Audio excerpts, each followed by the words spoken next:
Alright, so we have a very interesting middleweight fight. Azaitar and Marc-André Barriault. I'm gonna say it right now, even though Marc-André Barriault is ranked as the 62nd best middleweight fighter in the world, he is yet to get a single win inside the UFC. He's gone 0-3 and then got one no contest. That is a horrible record inside the UFC. His overall record, 11 wins and 4 losses. He got one loss to Andrew Sanchez by decision, a decision loss to Krzysztof Jotko, and then a decision loss to John Young Park, then a no contest. And a fight he did win against Oscar Piechota. These stats right here. He got 74 significant strikes, a knockdown in the fight, and won the fight by by knockout in the second round. But he ended up popping for roids after the fight. So literally, he has 0 wins inside the UFC because he was popping for roids in his only win against Oscar Piechota. I really do not know why they're giving him another fight inside the UFC, considering he went 0-3, then got a no contest in a fight he popped for roids.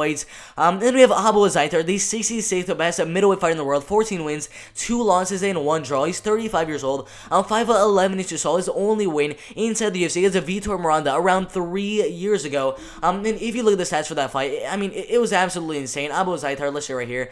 So against Vitor Miranda, 48 significant strikes and 19 significant strikes, 135 total strikes landed. Didn't show the best takedown defense, but was controlling the ground for quite a while in the fight, but did land a lot of good shots in the fight and won the fight by 30-27, 30-27, and 29-28 unanimous decision.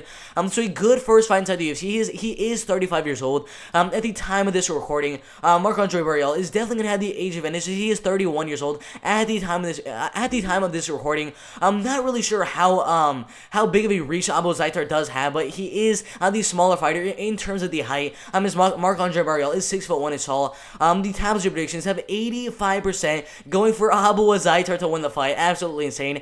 And guess what, guys? The betting odds, even though right here it shows 85% going for Azaitar to win the fight, the betting odds for the fight, let's check right here.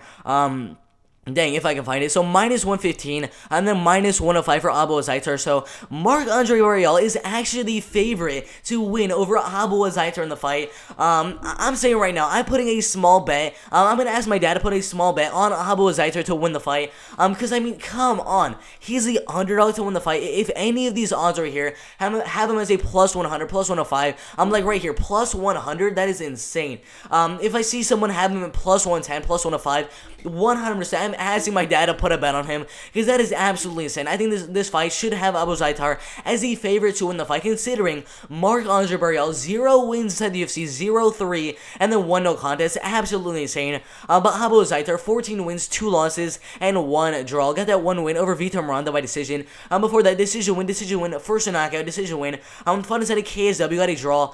His only losses coming at the beginning of his career to Volker Dietz and Marcin, however you say that last name. Ended up fighting Jack Marshman inside of Cage Warriors, fought inside of KSW. I mean, he has so much experience against a very good competition. 7 knockout wins, 1 submission win, and 6 decision wins.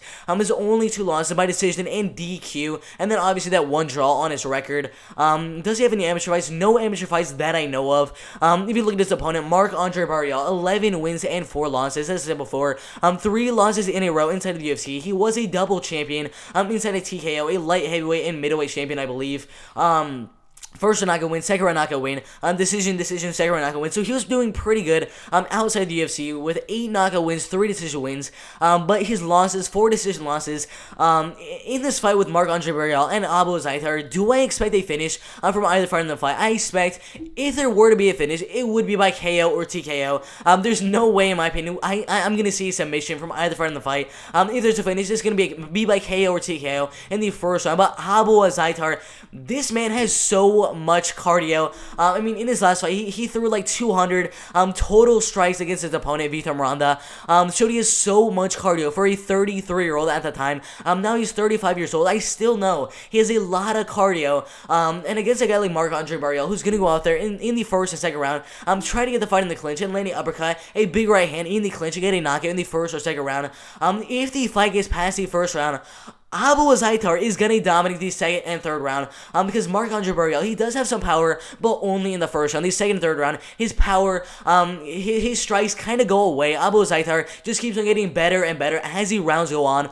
So if Azaitar can get the fight to the second and third round, I think he will win the second and third round. The first round, is gonna be pretty even. Maybe I'll give the edge to Marc-André Barriault in the first round, but in the second and third round, I'm definitely going with Azaitar to win the fight, in the second and third round. So I'm 100% going for the underdog in the fight. I do not know why they have Azaitar as the underdog in the fight, but I'm 100% going for the underdog in Azaitar to win the fight by 29-28 unanimous decision, winning the second and third fight against Marc-André Barriault, who quite honestly should not be inside the UFC, with 3 straight losses and a no contest, popping for roids. I mean, that is absolutely insane, but 100% I'm going with Azaitar to win the fight by 29-28 unanimous decision.